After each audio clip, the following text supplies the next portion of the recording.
پختونوں کا تاریخی پس منظر چاہے کچھ بھی ہو، لیکن یہ قوم دنیا بھر میں پھیلی ہوئی ایک غیرت مند قوم کے طور پر گردانی جاتی ہے۔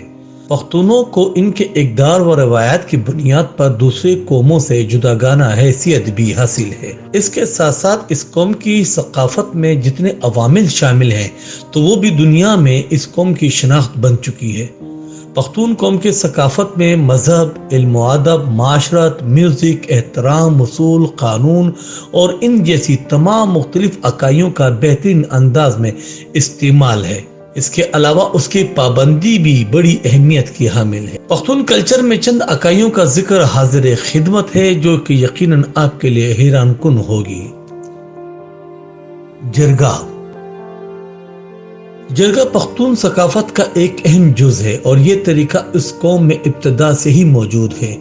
جرگے کے ذریعے یہ قوم اپنی روایات، مسائل، معاملات، انصاف، تنازعات، غرض یہ کہ ہر وہ عمل جس میں ایک سے زائد لوگ ملوث ہوں اور اس میں انصاف پر فیصلہ مقصود ہو تو یہ قوم جرگے کے ذریعے کرتی ہے۔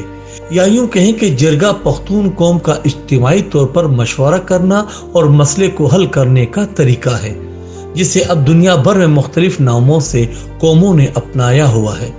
جرگے میں مشران ایک ساتھ بیٹھ کر کسی مسئلے پر بحث مباحثہ کرتے ہیں اور کثرت رائے سے کسی نتیجے پر پہنچ کر فیصلہ کرتے ہیں۔ جرگوں کی اہمیت اس سے بھی بخوبی لگائی جا سکتی ہے کہ ان جرگوں کے فیصلوں کو پاکستان کی عدالتیں بھی تسلیم کرتی ہیں۔ بڑے مسائل کے حل کے لیے لویا جرگہ کا انعقاد کیا جاتا ہے، جس میں اس مسئلے سے منسلک تمام قبائل شرکت کرتے ہیں۔ جرگے کی روشن دلیل اس سے بھی اخذ کی جا سکتی ہے کہ پاکستان کے آزادی کے وقت ایک قبائلی لوئے جرگے نے ہی پاکستان میں شمولیت کا فیصلہ کیا تھا۔ پختونولی۔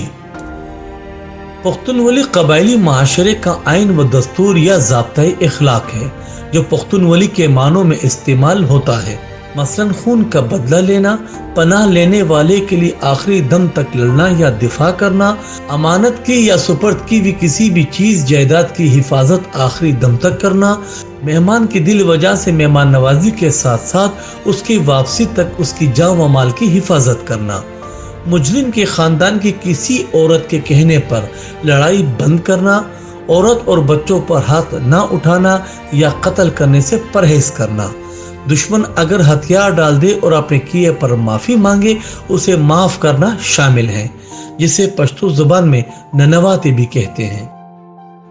حجرہ۔ پختون چاہے کسی بھی ملک یا شہر میں رہتے ہوں تو وہاں اپنے مکان میں ایک چھوٹا حجرہ ضرور بناتے ہیں جسے مہمان خانہ بھی کہا جاتا ہے، مگر پختونوں کے ہر گاؤں میں باقاعدہ حجرہ ضرور ہوتا ہے جو کہ پورے گاؤں کی ملکیت ہوتی ہے اور جس کی دیکھ بھال پورے گاؤں پر لازم ہوتی ہے۔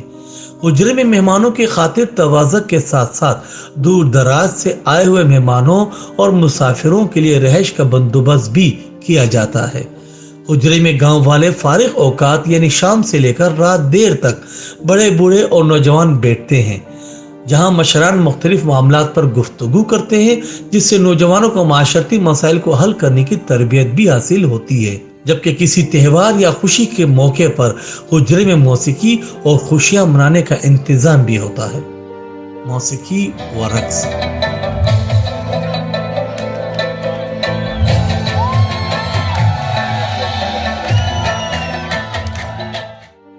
پختون قوم میں موسیقی کے ساتھ ساتھ رقص کو بھی خاصی اہمیت حاصل ہے، کیونکہ پختون بنیادی طور پر میوزک سے بڑی رغبت رکھتے ہیں۔